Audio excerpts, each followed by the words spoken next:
County 911. Help me! Help me! Ma'am, where are you? Please help me! Ma'am, what's going on? Ma'am. My husband's hurt himself. Hurry! Okay, where is your husband? Where's your... Hurry! He's in the van. Please hurry! Okay, ma'am. On March 13, 2003, Raynella Leath walked into her bedroom to a sight that would change her entire life. One question plagued them. Why had Dave taken his own life so abruptly? Was this something that happened in the spur of the moment, or had it been planned beforehand? Welcome back to Mysterious Hook, where we shed light on under-the-radar cases across the country. Today we are looking at the twisted case of Raynella Leath. But first, if you haven't subscribed to our channel, please hit the subscribe and like buttons. Now, without any further ado, let's dive into the story.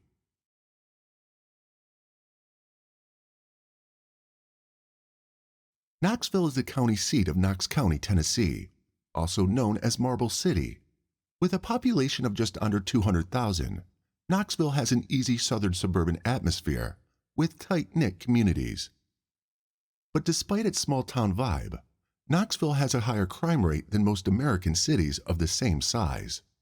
For every 100,000 citizens, the crime rate is 379.6. And yet Knoxville is a charming place to live with its museums and parks. Being a university town gives it this perfect blend of age and youth, old and new, vibrant and rustic. And this is where our story takes us. Raynella Bernadine Large, later known as Raynella Dossetts Leath, was born on October 25, 1948, in Knoxville, Tennessee. Raynella was born in the mountains of Tennessee and at a very young age moved to Oak Ridge, which was one time a secret government facility. Her father, Dewey Ernest Large, was a nuclear scientist, and her mother was Annie Large, a school teacher. Raynella was raised in Oak Ridge, Tennessee, where she attended Oak Ridge High School and graduated in 1966. Raynella grew up in a safe and isolated community, designed to accommodate workers at the nuclear power station where her father worked. Like every tight-knit community, the residents of Oak Ridge knew one another well and didn't deal with many outsiders. Crime was minimal, and children could play outside without adult supervision or fear. The community was also very conservative and dominantly white. Although prohibition, a set of laws that criminalized the production and consumption of alcohol in the U.S., ended in 1933, alcohol consumption was strictly forbidden in the county where Raynella grew up. As a young girl, Raynella was very bright. She excelled academically, always at the top of her class and even taking extra classes when possible. Her safe and solid upbringing made her confident in her abilities and helped her excel in school. After high school, Raynella attended East Tennessee State University, Knoxville, where she trained to become a nurse. While in college, she met an ambitious and intelligent business student who wanted to attend law school after college and become a lawyer.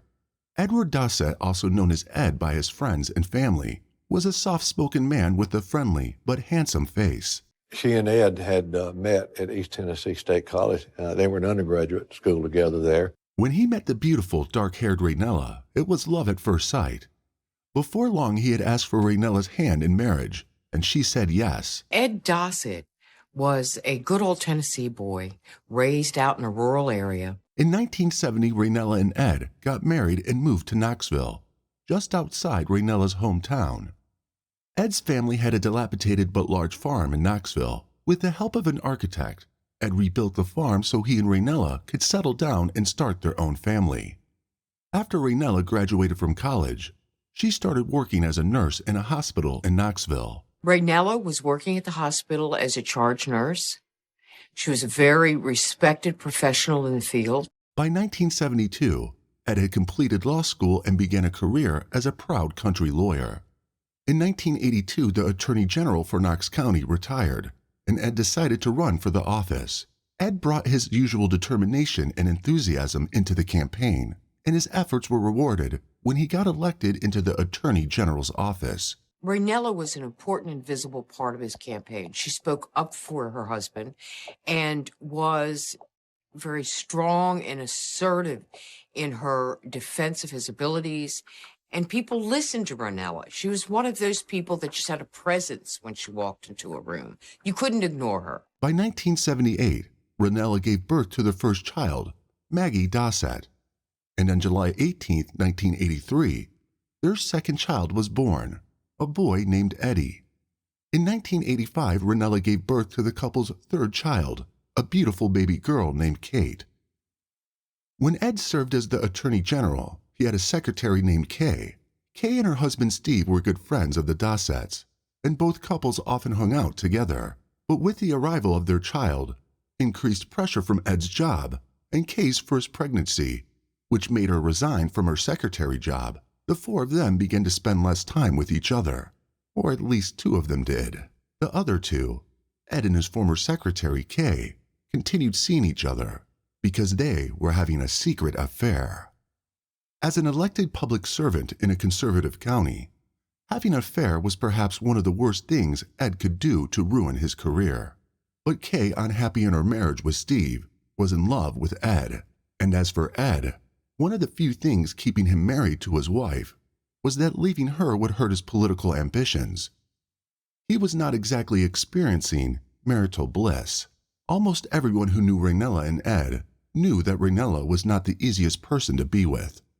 She was bossy and controlling with a mean attitude that made everyone around her keep a distance from her. They knew not to mess with her. Raynella and Ed, who were once so in love with each other, started to have marital problems because of Raynella's controlling attitude. To make matters worse, Ed soon began to suffer from chronic stomach pain. Once, at a local authority meeting, someone noticed Ed grimacing in pain and asked him if he was okay. Ed's reply was strange. He said that he had the meanest wife in the world, who was trying to kill him.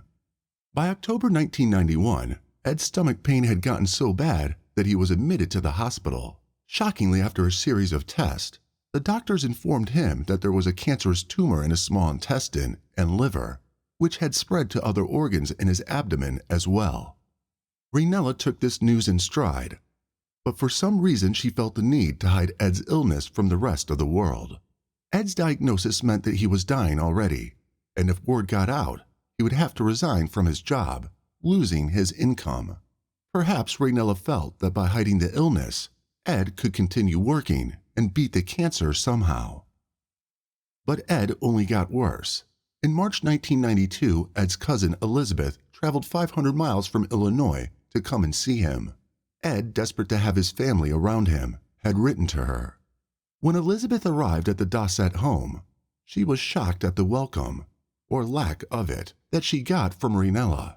Raynella bluntly refused to let her see Ed, and didn't even allow her to enter the house. Upset, Elizabeth realized that there was nothing she could do, so she went back home. Later, she would receive a letter from Raynella, telling her that Ed was in such bad shape that he could not receive visitors. Gradually, Ed gained some energy that allowed him to return to work. Although in constant pain, he approached his illness with his usual determination. But despite his best efforts, Ed's condition worsened, and he had to leave work again, this time for good. For the rest of his life, Ed remained bedridden, constantly pumped full of morphine to ease his suffering. On July 9, 1992, police raced to the Dossett residence after receiving a chilling call from a local market director. According to the director, Raynella Leath was claiming to have found her husband, Ed, lying on the floor outside, unconscious. When they arrived at the scene, they met a hysteric Raynella hovering around Ed, who was unconscious. She claimed she had found him there after he insisted on going down to see the cattle. She did not mention his terminal sickness. Rather, she told the operator she believed their cattle had trampled on him. From all indications, the only thing investigators could make of the scene was that it appeared to be an accident. But when police interviewed Raynella later, her story wasn't quite straight. According to her, Ed had suddenly insisted he go down to see the cattle. When he did not return inside on time, she went back to check on him and found him lying on the ground.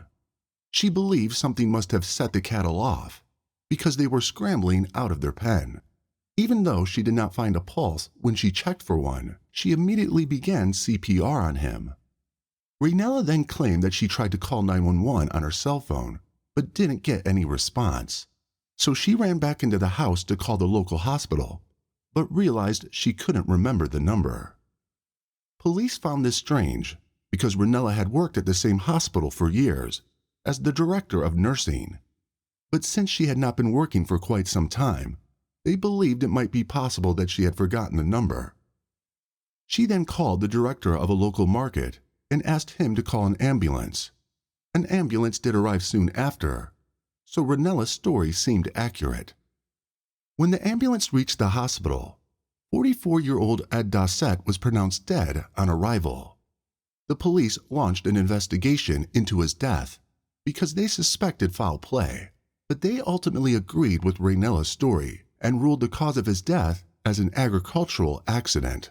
Although police had closed the case, not everyone was convinced that Raynella was telling the truth. People who had seen Ed in the weeks leading up to his death claimed that he was acting very strangely and could barely stay conscious for more than a few minutes at a time. He also found it difficult to walk straight, as if he was constantly intoxicated. It also seemed implausible that Ed's cattle would stampede him without any reason.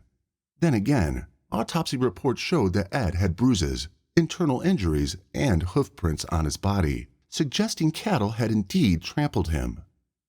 There was also the fact that Ed's life insurance policy had a double indemnity clause, so if he died by accident, his beneficiaries would receive twice the amount than any other cause of death. Since his death was ruled an agricultural accident, Raynella would receive that double amount. Ed's life insurance policy had a double indemnity clause. That meant if Ed died because of an accident, there would be a double payout. On top of all this, Raynella's reputation as a no-nonsense, bossy woman made people suspicious of her. She had told police that when she discovered her husband was dead, she was so enraged with the cattle that she grabbed a gun and shot one of them. But when law enforcement examined the cattle, they found none with bullet wounds. And interestingly, they also did not take note of the morphine in Ed's bloodstream, which would have been quite substantial since he was taking heavy doses of it to help with the pain. Despite these inconsistencies in Raynella's story, local law enforcement did not pursue the issue any further.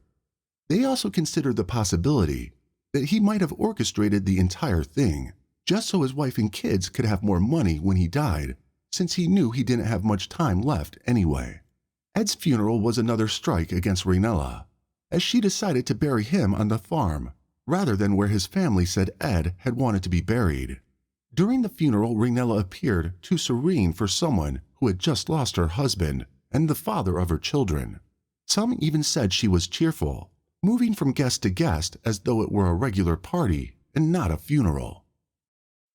After Ed's demise, Raynella decided to become a full-time homemaker to spend more time with her kids. But she began to get bored or restless, so she began spending time with her children at a nearby pool owned by a man named Dave Leath. Dave was also Ed's friend and was generally well-liked in the community. He was married and had a daughter, Cindy, whom he absolutely adored. Apart from being married to people they didn't like and having children, Raynella and Dave had very little in common. While Raynella had a solid upbringing and was well-educated, Dave was a high school dropout with no other qualifications. After dropping out of school at 19, Dave found a job as a barber and eventually opened his own barbershop. He was fond of cars and always spent his free time tinkering with one or watching stock car races. But despite what some might have called his shortcomings, Dave was always certain of one thing: he was very handsome. Dave was not ashamed to spend extra money in effort to look good. He had undergone several plastic surgeries, including a facelift and a tummy tuck.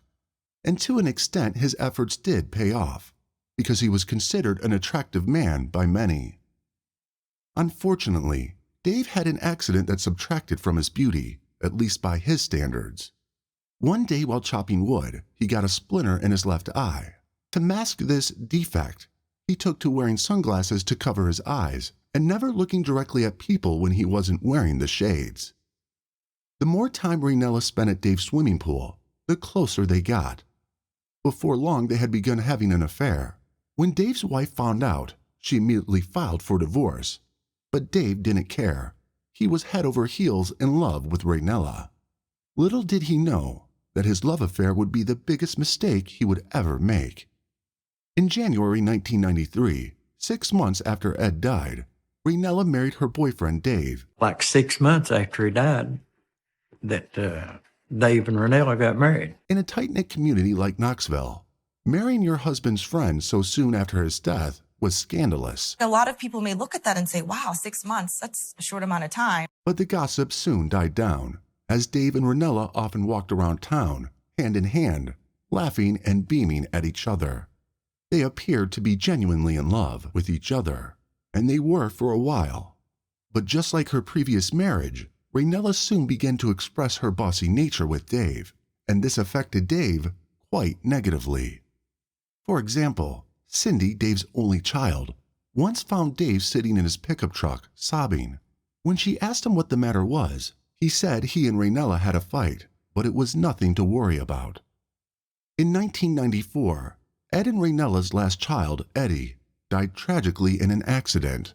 11-year-old Eddie and his sister, 15-year-old Maggie, were driving around in their mother's car.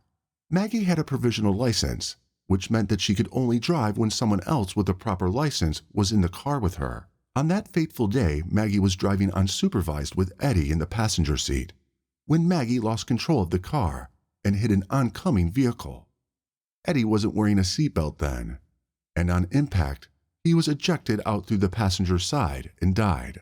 Little Eddie and Ed are both buried on the Dossett family farm, side by side, I believe. It's a very sad story. Raynella is a woman who has had a lot of misfortune happen in her life. When police questioned Raynella, she claimed that she had been in the vehicle, although several witnesses asserted she wasn't. But the police took her word for it and did not press charges against her. Maybe if the police had done their jobs, some of the tragedies that occurred in the lives of everyone around Raynella would not have happened, because Raynella was not new to violence. Shortly after Raynella's son, Eddie, died, Kay, Eddie's former secretary, sought a divorce from her husband, Steve. During the divorce proceedings, Steve discovered that his second child with Kay was not his child. It was Ed Dossett's child. When Raynella got wind of this, she invited Steve to her house to talk about their partners and the whole situation. During their conversation, Raynella confessed that she knew about the affair, but had decided not to say anything about it. After their little chat, Steve went back home. The following day, Raynella invited Steve over again, claiming she had found papers that proved both of Kay's children belonged to Ed, not Steve. She said, I found some stuff today that will be interesting to your divorce. And so she said, I'm going to take you to the farm. What did you think she had found? Well, she told me she found papers. Naturally, Steve was curious. So when Raynella asked him to come over to see the documents, he did not hesitate. Upon getting to the Dossett farm, Raynella led Steve to a barn where she claimed she had found the documents. When they entered the barn, she pointed him to a bucket sitting in the corner. You go over to the paint can. There's no papers. I turn around, and here she comes around the car, and she's got this towel and a gun. Raynella began firing at him with a revolver she was now holding, but she missed the first few shots. You're laughing now, but you weren't laughing then. I wasn't laughing then. And so anyway, that's when she brought it up and started shooting. Well, I run out the other end of the barn.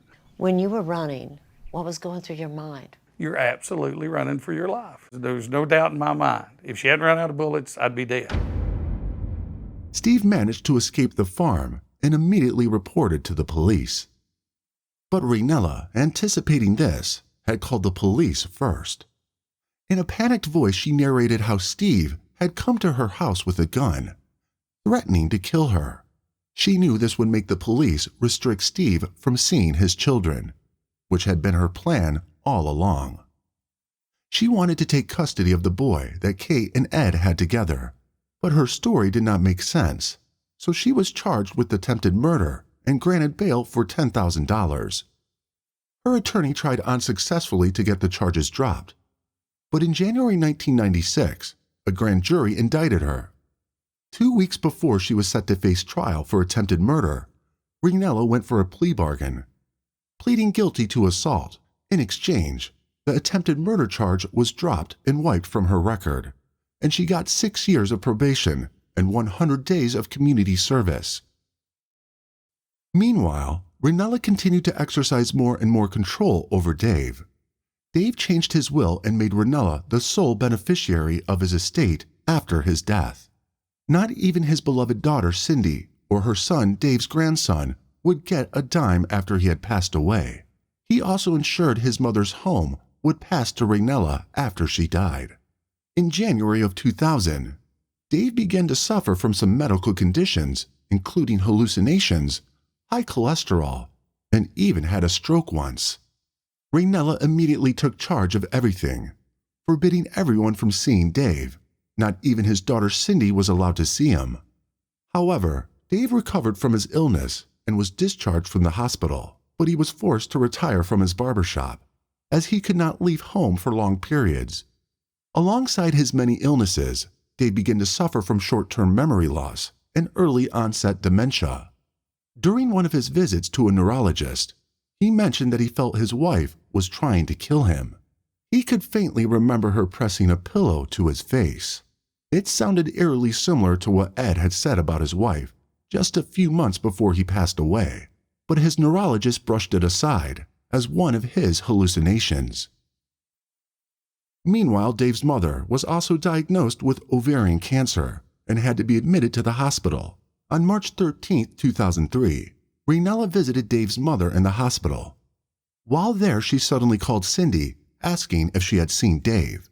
Raynella said she had left Dave's food on a bedside table, and she was worried he might have gone out without eating. Up until this point, Raynella had forbidden Cindy from seeing Dave, so the call seemed strange. But Cindy said she had not seen him. Raynella rushed home, worried that something might have happened to Dave. When she opened the bedroom door, she found Dave lying in bed, his food untouched. He had a bullet wound on the left side of his head, and there was no pulse. He was dead. County 911. Help me! Help me! Ma'am, where are you? Please help me! Ma'am, what's going on? Ma'am. My husband's hurt himself. Hurry! Okay, where is your husband? Where's your... Hurry! He's in the bed. Please hurry! Okay, ma'am, Ma'am, I need you to calm down so I can get some help to you, okay? Ma'am. When police arrived at the house, they immediately suspected foul play. Raynella had informed them that Dave tragically took his own life, but given his deep affection for his daughter and grandchild, he simply did not fit the profile for someone who would end their life so abruptly. Just a day before his body was discovered, Dave had offered to help a friend with some repairs. He seemed in good spirits, even though he was in pain from his illness. As investigators interviewed Dave's family members, they found another reason to doubt Raynella's suicide story. Dave was afraid of guns. Even as a child, when his father took him hunting, he would refuse to use the gun to shoot any animal. He had never owned a gun as an adult. According to Raynella, when she left the house, she left breakfast by the bed for Dave. Also, crime scene investigators discovered that 3 shots had been fired from the gun. The first one missed, the second one was the fatal shot, and the third also missed. Not unheard of. Sometimes in a suicide case, you'll have a hesitation shot where someone is shaking and it misses. The shots had been fired from Dave's left side, meaning he would have used his left hand. But not only was Dave right-handed, he was also completely blind in his left eye due to the splinter incident. So logically, he would not have used his left hand. Based on all this, the police determined that Dave did not take his own life. But if he was murdered, who did it? Without any further evidence, the case went cold. Much to Dave's family's displeasure, Raynella had Dave's body cremated. Cindy was devastated about her father's death. When she was invited to his will reading and she found out that he had not left anything to her and her son, she became livid. She accused the police of mishandling the case and pressed them to look deeper into it. She wrote to the DA's office severally, asking them to take another look at the case. The case went unsolved for almost 3 years, and she only grew more desperate to see justice served. By 2006, when it seemed like she would not get what she wanted, she hired private investigators and filed a wrongful death lawsuit against Raynella. Cindy wasn't asking for money. She only wanted Raynella to forfeit all the inheritance she got from Dave if Cindy won the case. The lawsuit made law enforcement look closer at not just Dave's death, but also Ed's. Upon further investigation, they discovered that the autopsy conducted on Ed Dossetts' body was at the best not credible. Randall Bedigo, the medical examiner who had carried out the autopsy, had a long history of substance abuse, which meant that he was likely under the influence when he conducted Ed's autopsy. Otherwise, he might have noticed and mentioned that the morphine in his system, which according to the new medical report, was so extraordinarily high, it's unlikely that any human could function in an ambulatory manner or continue to live. In 2006, Raynella was charged with administering an overdose of morphine. It turned out that Ed had died from a morphine overdose, not being trampled by cattle.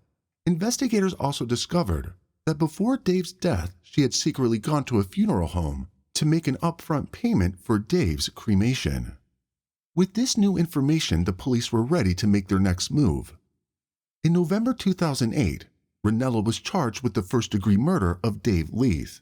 Although she was arrested, police placed her bond at a ridiculously low $5,000, yet there was no court date for her trial.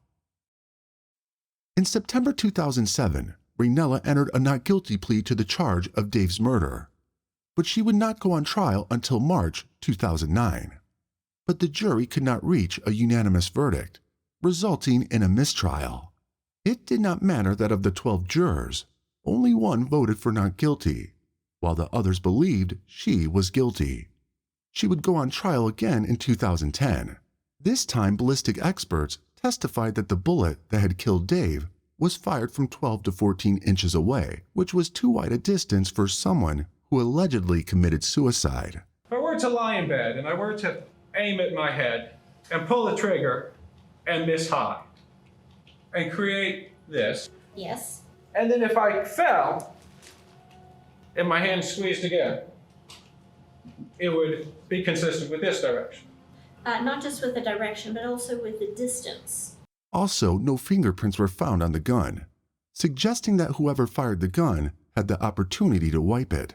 At the time of his death, Dave had up to 4 different medications in his system that would have made it impossible for him to sit up on his own, let alone hold a gun and fire it.